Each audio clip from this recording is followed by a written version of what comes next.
um fenômeno que é importantíssimo, que muitos de vocês talvez já tenham tido. Eu tinha 15 anos no Rio de Janeiro, quando eu comecei a ter essas saídas do corpo espontâneas durante o sono. Passou-se um ano eu experimentando essas saídas sem ter com quem conversar, era a década de 70, quando eu comecei a ter uma série de sintomas que eu não sabia explicar, e em casa era um problema, porque meu pai era materialista, minha avó era católica, minha mãe era evangélica, e eu tinha 2 irmãos crentes que não falavam comigo porque achavam que eu estava com o capeta. E eu tendo saídas do corpo nessa casa. A minha mãe e a minha avó era católica, minha mãe era evangélica. Elas se odiavam em nome de Cristo, por diferença ideológica. E elas não concordavam em nada. Mas no meu caso elas abriram uma exceção. O garoto está com o capeta.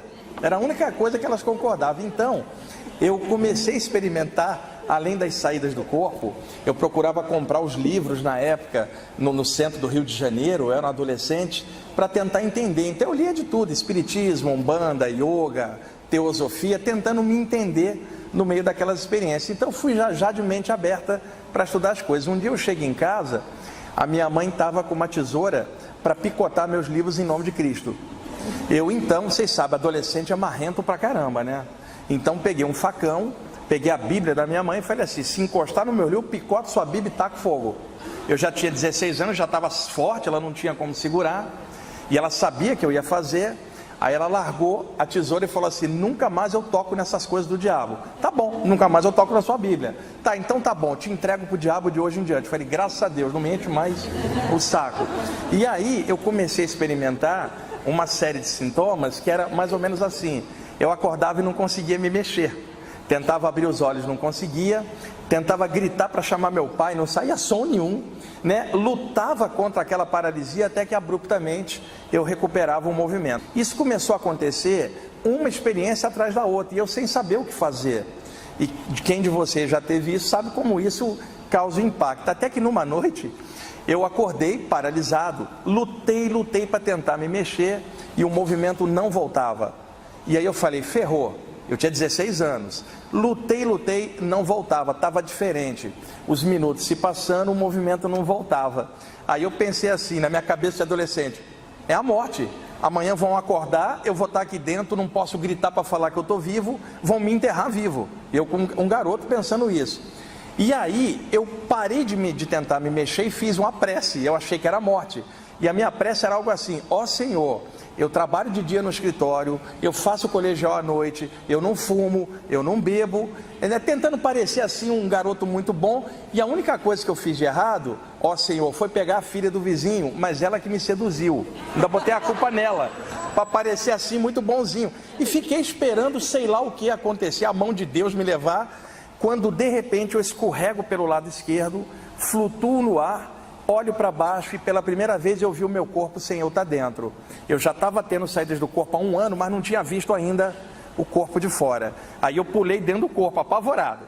Na noite seguinte, acordei paralisado de novo, aí eu usei inteligência. Eu pensei assim, ontem, quando eu acordei paralisado, bastou ficar quieto para rolar uma saída do corpo. Eu então nem vou me mexer, vou ficar quieto, porque se for a morte eu estou no lucro, era para ter morrido ontem. Aí eu fiquei quieto e novamente eu saí. Então, com o passar dos anos, eu comecei a experimentar a sensação da aura ficar grande. Eu acredito que alguns de vocês são reikianos, curadores prânicos, passistas. Quem trabalha passando energia com as mãos, de vez em quando sente a sensação que as mãos estão grandes, não é isso? O que acontece? O fluxo da energia pelo chakra da palma da mão dilata a aura da mão. O que você vai sentir? Parece que você está com 2 mãos grandes, não é isso? Deitado, parece que você está ficando grande, a aura inteira dilata. E eu sentia zumbido e energias rodando no meu corpo, sem conseguir me mexer. Bom, os anos passaram, eu fui me desenvolvendo, até que um dia, para fechar esse papo, estudando a parte ufológica, eu comecei a me deparar com os relatos de abdução. E eu comecei a desconfiar de uma coisa. Na época eu achei que era só eu que tinha desconfiado. Depois, conversando com vários outros, eu descobri que outros também estavam pensando nisso. Olha o relato clássico de uma abdução. Alguém chega e fala: eu estava deitado, acordo sem conseguir me mexer, seres em volta da cama diferentes, um raio trator me puxa no ar e eu me sinto flutuando, eu atravesso o teto e me vejo dentro de uma nave. Lá na nave colocam um negócio no meu ombro e eu acordo no dia seguinte aqui e não tem nada no meu ombro. Eu comecei a desconfiar que essas paralisias das abduções eram as mesmas que eu estava tendo desde a infância. E comecei a pensar se esse pessoal que estava sendo abduzido não estava sendo abduzido com o corpo espiritual, que eles pensavam que era o corpo físico. Levado para dentro da nave, colocava um chip aqui, quando a pessoa acordava no dia seguinte, não achava o chip aqui, porque estava no outro corpo.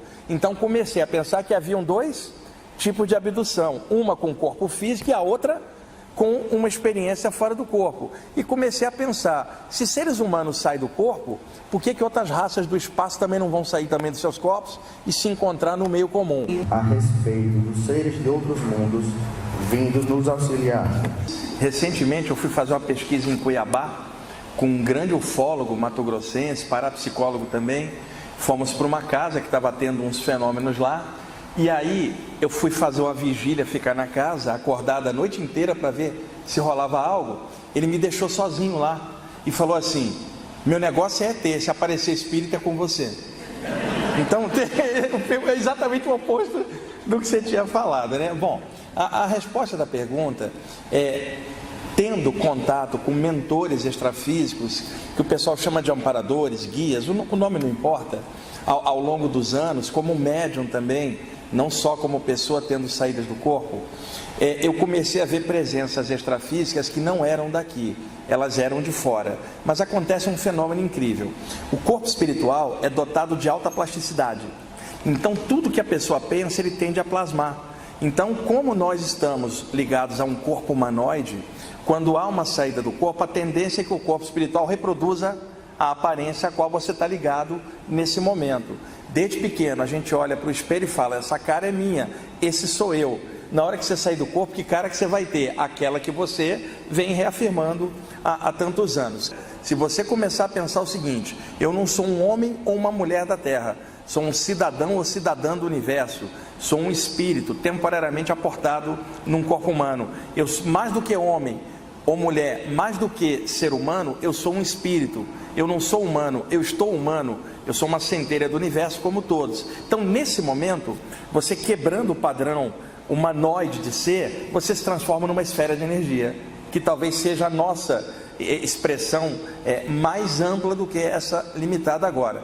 Ora, seres mais avançados, que não estão ligados a corpos físicos, eles não vão ter aparência humanoide, porque eles não estão ligados a um formato desse. Então, muitas vezes seres aparecem só com a forma de luz. Em contrapartida, seres atrasados, com a mentalidade distorcida, eles aparecem deformados. Qualquer médium pode confirmar isso para vocês. Então, presenças extraterrestres que venham de outros lugares, que sejam humanoides como nós, alguns um pouco mais avançados, outros talvez iguais e outros talvez até piorzinho do que nós, né? Então eles apresentam o formato humanoide, e para não assustar, eles podem tomar um formato tipo de um guia espiritual, um amparador nosso aqui, para não assustar. Agora pode ocorrer o contrário, o preto velho tomar a forma do ET. Então nós estamos num terreno onde o pensamento determina a qualidade do formato. Me dá um minuto para eu contar uma coisa rápida, só para... Eu tinha 28 anos, eu tinha vindo de uma palestra no Rio de Janeiro, eu deitei contente, era um sábado, 11 da noite, apaguei. Quando eu acordei, eu já estava fora do corpo, fora da Terra, no espaço sideral. Do meu lado, um mentor espiritual chinês que trabalha comigo há muitos anos, e não adianta vocês me perguntarem que lugar é, não tinha nenhuma placa indicando zona leste do espaço, zona norte, eu não tenho a menor ideia, mas aquilo era 1 milhão de vezes a mais do que você vê num planetário. Na minha frente, a uma distância longa, tinham 8 focos de luz enormes. Um desses focos se destacou e veio na nossa direção. Eu sabia por intuição que eram inteligências extraterrestres, ou seja, seres egressos de outros mundos e que não tinha forma humanoide naquela condição. Ele se aproximou, tocou minha mente mentalmente, num segundo ele me escaneou, sabia tudo de mim, e no mesmo segundo ele descarregou 1 milhão de informações dentro da minha mente. Inicialmente eu entendi, um segundo depois eu perdi tudo. Aí eu me concentrei de novo, ele novamente jogou aquela carga de informação, Gil, daquilo entrava, escapava, eu não tinha nível para segurar. Era igual uma criança que está aprendendo a tabuada, você leva ela numa aula de álgebra avançada da universidade, ela fala, o que é aquilo? Ele percebeu que eu não estava entendendo, telepaticamente falou com o chinês, vamos tentar de novo, porque espírito assim é educado, ele não vai falar assim, você me trouxe um cara burro lá da terra, ele não vai falar isso, né? Vamos tentar de novo. Gente, eu juro, eu me concentrei, Mônica Margarete, ele novamente tocou a minha mente, o mesmo fenômeno, entrava e saía, eu não tinha cabedal para segurar, e ele virou para o chinês mentalmente e falou assim, ele não está entendendo, traga-o em outra oportunidade no futuro. Gente, eu botei o rabinho espiritual entre as pernas atrás, se é que eu posso, e me senti caindo de grande altura, caí dentro do corpo, abri os olhos na hora, sentei na cama, desci a lágrima de raiva, era adrenalina, eu falei, burro, por que você não prestou atenção? O chinês aparece do lado da cama e me irritou mais falando assim, não fica assim não. Aí eu falei, não fica assim porque não foi com você. Aí ele falou assim, quando eu te levei lá, eu já sabia que você não entenderia nada. Tá, então para que você me levou? Você descobriu que você não sabe nada. Uma coisa muito importante, recentemente, eu morando em São Paulo, eu tive uma projeção astral no Rio de Janeiro, um sábado à tarde, tinha um grupo no bairro da Tijuca, no Rio de Janeiro, reunido, supostamente os dois líderes do grupo, que era um casal, estavam recebendo mensagens de extraterrestres, com aquele formato Grey, né? Eu fui levado fora do corpo por um mentor, invisivelmente, e percebi que aquelas entidades que pareciam extraterrestres greys, eram espíritos desencarnados, trevosos da Terra, plasmado de extraterrestre, enganando um grupo inteiro, e o grupo se achando altamente contatado. Então, como é que você diferencia num terreno onde tudo é alta plasticidade, a forma muda? Pela qualidade da energia, porque você pode mudar a aparência, mas não tem como mudar o caráter e a intenção, e a energia revela isso, e o conteúdo das ideias que são passadas. Desconfia se qualquer presença extraterrestre ou extrafísica, o que quer que for, chegar e tentar aumentar o teu ego, tipo, dizendo que você é escolhido e diferente dos outros, porque na verdade, ampliando o teu ego, o teu raciocínio diminui. Às vezes se chega um extraterrestre e fala assim, Wagner, você é escolhido, eu falo assim, você não me conhece, cara. Não, você não falaria uma besteira dessa, né? E eu vou ser abduzido e meu cachorro não vai, eu não vou. Então, usa doses cavalares de discernimento para evitar engano. E às vezes esse engano é da pessoa, porque chega um ente e fala assim, ninguém te entende porque você é especial. Aí dentro da pessoa ajuda, a pessoa pensa assim, eu sempre soube. E aí ela já está no engano danado. Existem muitos grupos, principalmente em São Paulo, onde eu moro há 30 anos, que são grupos que não estão ligados a nada. Você às vezes entra, são grupos pequenos, aonde um é egresso do Espiritismo, o outro veio da Umbanda, o outro veio da Rosa Cruz, pessoas que não se adequam ao sistema doutrinário de uma casa ou outra, não suporta às vezes um dogma, e se reúnem, e ali aparecem também seres extraterrestres. Talvez aonde tem a maior liberdade, são esses grupos assim mesclados, né? Que ninguém diz que ali é um grupo espiritual, porque não está federado ali ou aqui, mas está federado diante do universo. Outro dia me perguntaram, você é da Federação Espírita? Eu falei, não, sou da Federação dos Espíritos, que é aquela que existe no universo inteiro, e não tem estatuto em cartório nenhum da Terra. E o que manda ali são os valores e leis universais, e não aquilo que os homens aqui de baixo acham. E o segundo ponto, que é muito importante, a figura desses greys, esses extraterrestres com a cabeça grande, esses caras, né, Gilda, foram demonizados, porque eu já vi desses seres que eram brancos, amarelos, então o nome grey, que é cinzento, nem se aplicava. Eu acho que assim como nós, eles têm pigmentação de pele diferente, tem o mulato, tem o branco, tem o cinza, e assim como nós, tem alguns deles muito legais e outros muito atrapalhados. Eu acho que eles são iguaizinhos a gente, mais ou menos. Tem coisa fantástica e coisa estranha dentro deles. Tomara que vocês batam de frente com gente legal, porque semelhante atrai semelhante. E a terceira coisa, a gente fala hoje muito de transição de 2019, pelo amor de Deus, gente, tomara que vocês não estejam dependendo de uma data para crescer. Que vocês cresçam por discernimento, amor e consciência, e se em 2019 não rolar nada, que você aconteça, para que você desperte sua consciência, não dependendo de nada. Agora, tomara que role algo bom. Agora, fica prevenido. Se não rolar, faz tua parte.